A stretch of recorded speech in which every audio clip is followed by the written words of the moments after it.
नमस्कार, मंडल news bulletin में आपका स्वागत है। आइए पेश करते हैं आज के प्रमुख व मुख्य समाचार।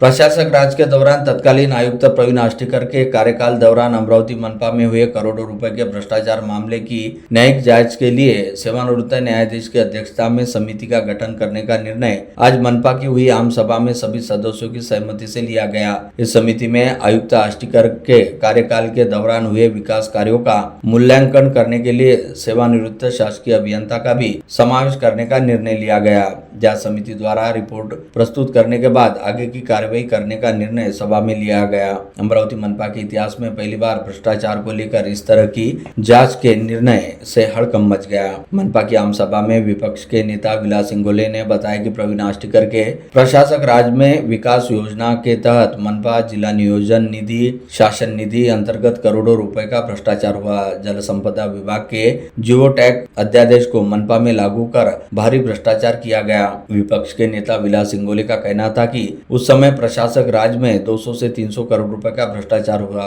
इसके तहत मनपा में जो विकास काम नहीं हुए उसके बिल निकाले गए। पसंदीदा 5 से 6 ठेकेदारों को ही यह कार्य सौंपे गए। आष्टीकर ने ऐसे अनेक विकास कार्यों के नाम पर जनता का पैसा हड़प कर भारी भ्रष्टाचार किया। इस प्रस्ताव का अनुमोदन करने वाले पार्षद बबलू शेखावत ने बताया कि जियो टैग अध्यादेश जल संपदा विभाग ने निकाला। इस अध्यादेश के तहत जिन बहुल क्षेत्रों में जाने में दुविधा होती है अथवा ठेकेदार को कोई काम छोड़कर चला जाता है तो इस जियो टैग के तहत वह काम पूर्ण किए जाते हैं। प्रवीण आष्टीकर ने अपने कार्यकाल में इसके तहत विकास कार्य दिखाकर करोड़ों का भ्रष्टाचार किया। उन्होंने आष्टीकर के इस करोड़ों रुपए के भ्रष्टाचार की जांच के लिए सेवानिवृत्त न्यायाधीश नियुक्त कर जांच करवाने की मांग की।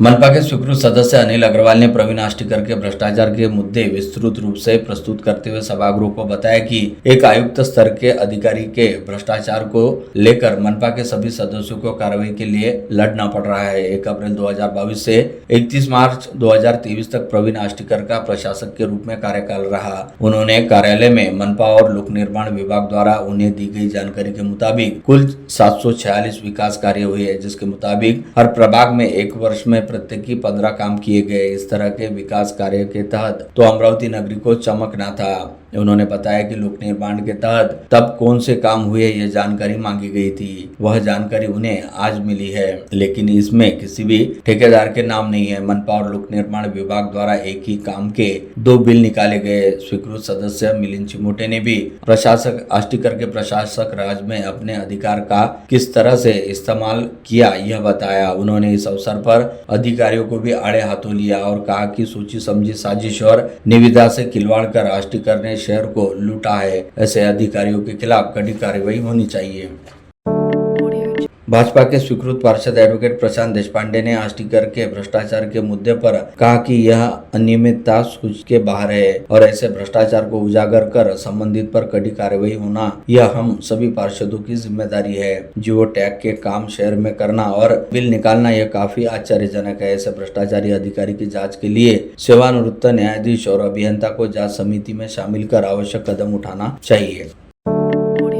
मनपा के पक्ष नेता चेतन गावंडे ने कहा कि प्रशासक राज में प्रवीण आष्टीकर ने हलाल करने का काम किया। उन्होंने संतप्त होकर कहा कि लूट कर ले जाना और देखते रहना, इतने गए गुजरे लोग यहाँ नहीं है। अब तक राजनीति क्षेत्र में जिन वरिष्ठ नेताओं ने काम किया होगा उन्हें भी आश्चर्यचकित करने वाला काम आष्टीकर ने किया। इस कारण जिन विकास कार्यों के लिए जो निधि मनपा को मिली थी उसकी जाँच कर संबंधित कार्यवाही ही होनी चाहिए। पक्ष विपक्ष की मांग को सुनने के बाद सभापति श्रीचंद तेजवानी ने बताया कि प्रवीण आष्टीकर के कार्यकाल में मनपा का प्रथम दर्शनीय आर्थिक नुकसान काफी हुआ। इस कारण इस अनियमितता के सेवानिवृत्त न्यायाधीश के जरिए जांच कर उचित कार्रवाई की जाए। समिति में सेवानिवृत्त अभियंता का भी समावेश किया जाएगा और जांच रिपोर्ट प्रस्तुत होने के बाद आगे की कार्रवाई की जाएगी।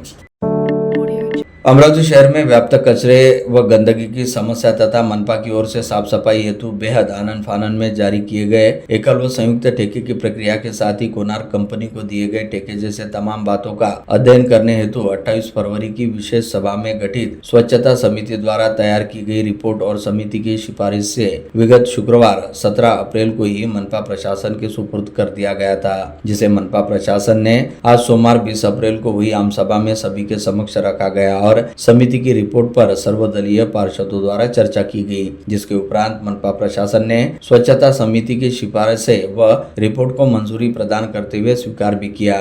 साथ ही सर्वदलित पार्षदों ने इस रिपोर्ट पर राय और सुझाव आमंत्रित करते हुए कहा कि सभी पार्षदों के सुझाव पर विचार विमर्श करने के बाद मनपा द्वारा सफाई ठेके के बारे में आगे की रणनीति तय की जाएगी।